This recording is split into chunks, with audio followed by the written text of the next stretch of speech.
घर घर पूजे गए गोवर्धन। प्रतिवर्ष दीपावली के दूसरे दिन भगवान श्री कृष्ण के स्वरूप गोवर्धन को पूजा जाता है।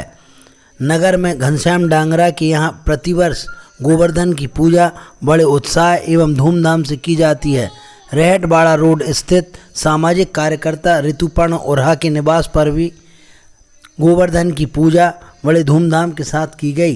गोवर्धन की पूजा हमें प्रकृति के संरक्षण का संदेश देती है। हमें सिर्फ पूजा तक सीमित नहीं रहना, बल्कि प्रकृति के घटक वृक्ष, नदियाँ, पर्वत के साथ हमें बारिश का जल संरक्षण करना है, तभी हमारी गोवर्धन की पूजा सार्थक होगी।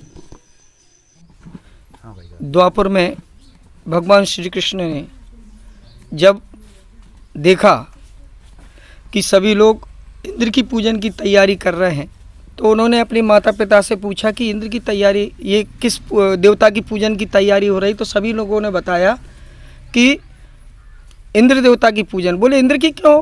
तो उन्होंने बताया कि इंद्र की इसलिए कि वो वर्षा करते हैं, उससे फसल इत्यादि होती है और हमारे जीवन यापन होता है। तो भगवान श्री कृष्ण ने कहा कि इंद्र की पूजन करने की बजाय यदि हम गौ की पूजन करें, गौ के जो धन होता है जिसको हम आज गोवर्धन के नाम से पूजते हैं, उनकी पूजन करें तो निश्चित ही हम संपन्नता की ओर बढ़ेंगे। और गौ का जो दूध होता है, दही होता है, घी होता है, इससे हम लोग बलिष्ठ होते हैं। इसलिए हम गोवर्धन भगवान की पूजन करें। और पूरे ग्राम को उन्होंने मनाया, मैया को, बाबा को मनाया और गोवर्धन की पूजन की। क्या नाम भाई साहब का? मेरा नाम ध्रुव कुमार ओरहा है। किस तरह से, कितने दिनों से आपके यहाँ पर विधि विधान से पूजा अर्चना की जाती है आज? मेरे परिवार में मैं बचपन से देखता आ रहा हूँ। मेरी दादी, माँ, बुआ, बड़ी बुआ, छोटी बुआ, सभी ये भगवान कृष्ण मतलब गोवर्धन की पूजा किया करते थे, गोधन की। और बचपन से हमारे घर में ये कार्यक्रम चलता आ रहा है। बाद में फिर मैं गुरुजी से मेरी बातचीत हुई, किशोर भैया के पिताजी, तो उन्होंने कहा बेटा गोवर्धन का अर्थ ये है कि भगवान श्री कृष्ण पर्वत लेकर खड़े हुए हैं, वो स्वरूप गोवर्धन का है। तो अपन प्रयास करें कि ऐसी प्रतिमा बनाएं गोबर की और उसका पूजन करें। जब से हम लोग ये और क्या संदेश देना चाहते हैं आप इस पूजन से समाज को?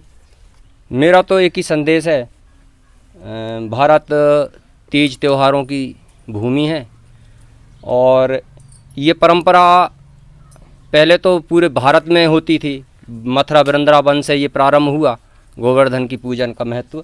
तो मेरे हिसाब से पूर्ण रूप से ये प्रकृति और गाय की पूजन है। प्रकृति अर्थात पर्वत पे सभी प्रकार की औषधि थी, उस पहाड़ पे आज भी हैं।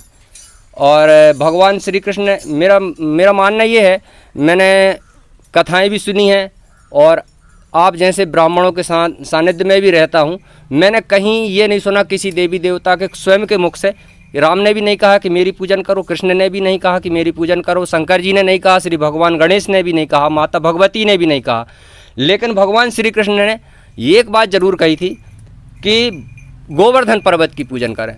तब से मैं उनकी जो बात सुनी ब्राह्मणों के मुख से, प्रवचन वक्ताओं के मुख से, और टीवी चैनल पर अपन देखते रहते हैं, तब से मेरे मन में विचार आया कि सारी पूजाएं हम ना भी कर पाएँ। वैसे तो जितने भी तीज त्यौहार हमारे भारत में मनाए जाते हैं, हम उत्सव के साथ उन सबको मनाना चाहिए। कहीं ना कहीं उनमें प्राकृतिक और वैज्ञानिक तथ्य छिपा होता है।